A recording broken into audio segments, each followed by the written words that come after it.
አቤት መረጃዎችን ስናስደምጥ ጀነራል ባጫ ደበሌ ከአምባሳደርነታቸው ተሸኙ። የአዲስ አበባ ጉዳይን በተመለከተ ሰፋፊ ውሳኔዎች ተወስነዋል። ዛሬም ብዙ አነታራኪና ያልተቋጩ አነጋጋሪ ሐሳቦች በስፋት ተሰጥተውበታል። በአዲስ አበባ ጉዳይ የአዲስ አበባ ሕዝብ ምን አለም? የምክክር ኮሚሽን ውሳኔስ እስከምን ድረስ ነው? በሽምግልና እንዲቋጭስ የተባለው ነገር ከምን ደረሰም? በሰበር መረጃችን በስፋት የምናቀርብላችሁ ትንታኔያችን ይሆናል። ይህንና ሌሎች መረጃዎችን ዛሬ በስፋት አካተን መተናል። ላይክ እና ሼር በማድረግ እንድትከታተሉ እንጋብዛለን።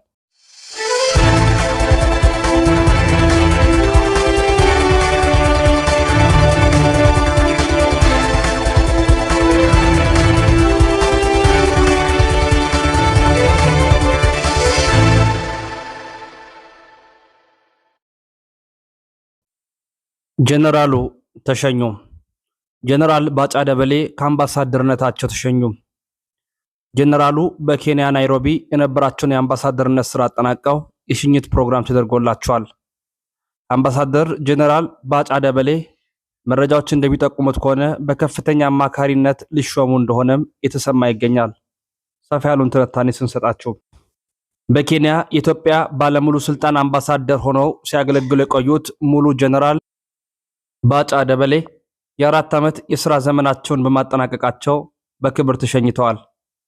ጀነራል ባጫ በኬንያ በነበራቸው የዲፕሎማሲ ቆይታ የኢትዮጵያና የኬንያ የረጅም ጊዜ ወዳጅነትና የሁለትዮሽ ግንኙነትን ለማጠናከር ሲሰሩ ቆይተዋል።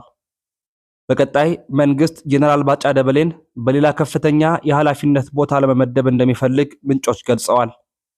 ሆኖም ስለ ቀጣይ ሹመታቸው እስካሁን ይፋዊ መግለጫ አልተሰጠም። የ4 ኮከብ ማዕረግ ያላቸውና የጥቁር አንበሳ ሜዳ የተሸላሚ የሆኑት ሙሉ ጀነራል ባጫ ደበሌ በቀጣይ ከፍተኛ የመንግስት ኃላፊነት ሊሰጣቸው እንደሚችል ከምንጮች የወጡ መረጃዎች ያመላክታሉ።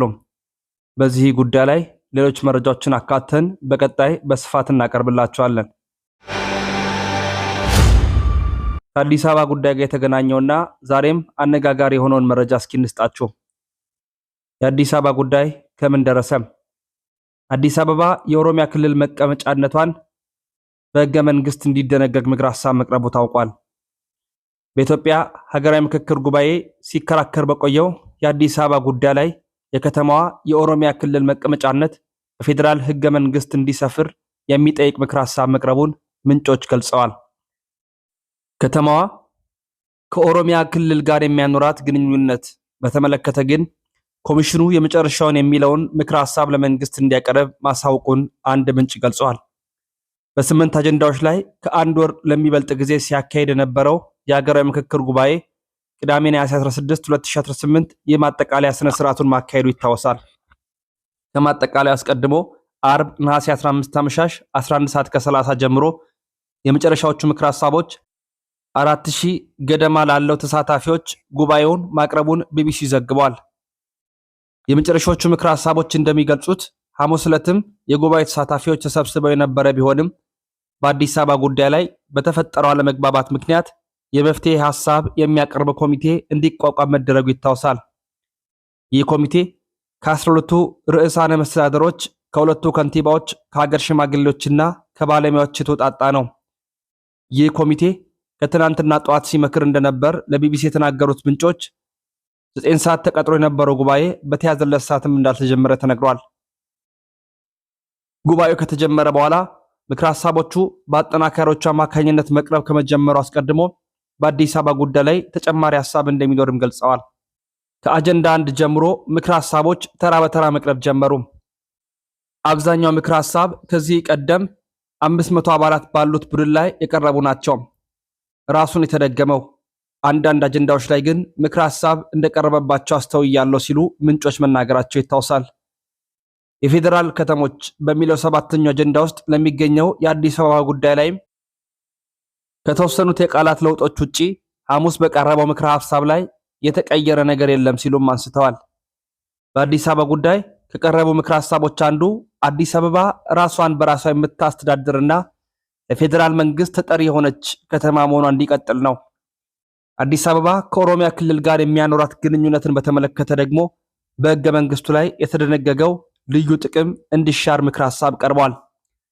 በምትኩም ኦሮሚያና አዲስ አበባ በአስተዳደራዊ ጉዳዮች ላይም የጋራ ተጠቃሚነት እንዲኖራቸው በሚያስችሉ ጉዳዮች ላይ የሚሰሩበትን ዝርዝር የሕግ ማዕቀፍ ይቀመጥ የሚል ምክር ሐሳብ መቀመጡን ቢቢሲ ያነጋገራቸው ምንጮች አስረድተዋል።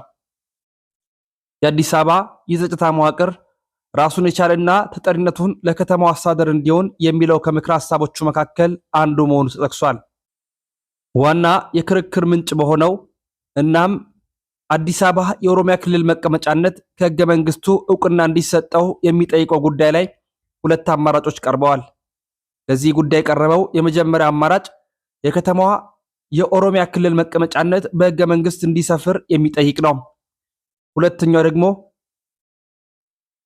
እንደ የክልሎቹ ዋና ከተማዎች ያሉ ጉዳዮች የተመለከተ ድንጋጌ በሕገ መንግስቱ እንዲካተት ይጠይቃል።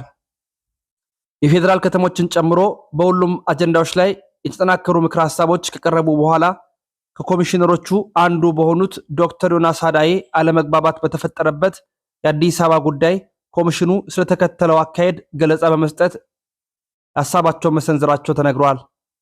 እንደ ምንጮቹም ገለጻ ዶክተር ዮናስ መግባባት ባልተደረሰበት የአዲስ አበባ ጉዳይ ላይ መፍትሄ እንዲሰጥ የተቋቋመው ኮሚቴ ደረሰበት የተባለው ድምዳሜ ተሳታፊዎች ይፋ አድርገዋል።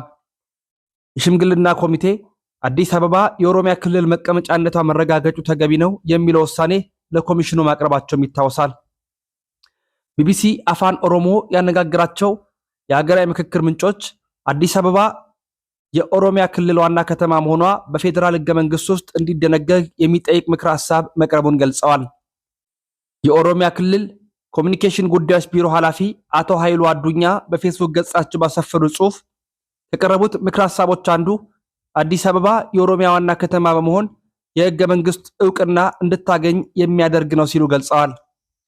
ቢቢሲ አማርኛ ያነጋገራቸው ምንጮች እንደሚያስረዱት የአዲስ አበባና ኦሮሚያ ክልል ግንኙነትን በተመለከተ ግን የምክክር ኮሚሽን ጉዳዩን በድጋሚ ተመልክቶ የመጨረሻ ምክር ሐሳብ እንደሚያቀርብ ይፋ አድርገዋል።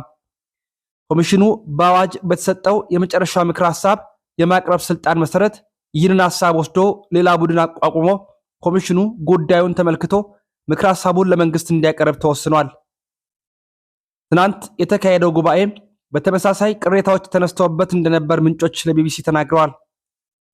አንድ ምንጭ እንደሚገልጹት ዶክተር ዮናስ ከኮሚቴው የተሰጠውን ምክር ሐሳብ በሚያቀርብበት ሰዓት አዳራሹን ጥሎ የወጡ ተመካካሪዎች ነበሩ፣ ጭብጨባና ጩኸትም ይሰማ እንደነበር አክለዋል። ከነሐሴ 8 2018 ዓ.ም ጀምሮ ሲካሄድ የቆየው ሀገራዊ ምክክር ጉባኤ ትናንት ቅዳሜ ነሐሴ 16 ቀን የመዝጊያ ስነ ስርዓት ተደርጎለታል። የኢትዮጵያ ምክክር ኮሚሽን ከአንድ ወር በላይ በወሰደው ምክክር የቀረቡ ምክር ሐሳቦች በቀጣይ ለመንግስት እንደሚቀርቡ ይጠበቃል። በመዝጊያው ስነ ስርዓት ላይም ንግግር ያደረጉት ዋና ኮሚሽነር ፕሮፌሰር መስፍን አራያ ብዙ ውሳኔዎችን አሳልፋቸዋል፣ እነዚህ ውሳኔዎች ወደሚላኩበት ቦታ ይላካሉ ሲሉም ተናግረዋል።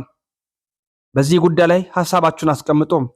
በአዲስ አበባ ጉዳይ ላይ የክልል ፕሬዝዳንቶች ሰጡ የተባለውን አስተያየትና የጎላውን ልዩነቶች አክለን እንዲሁም ሌሎች መረጃዎችን የፓርቲ መግለጫዎችንም አካተን በአዲስ አበባ ጉዳይ በድጋሚ ሰፋ ያለ ትንታኔን በምሽት 4 ሰዓት መረጃችን የምንመለስ ይሆናል። እስከዚያው ተሰነባበትን።